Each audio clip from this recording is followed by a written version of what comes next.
Hello again, and welcome back to part 2 of the Topic Speed video for OrCAD X.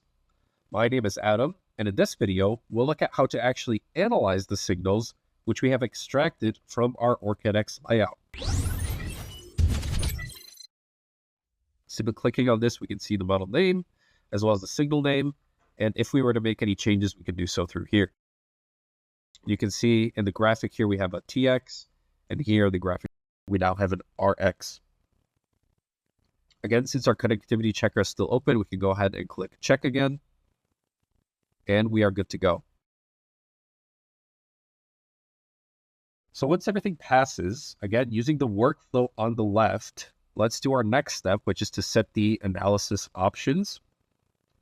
Now in the analysis options, I'll just make this a little bigger. You can see that we can view the circuit simulation options, as well as the different IO models and stimulus that we are applying. So once the simulation is complete, we get, a time domain waveform. And these are displayed in this 2D curves tab at the top.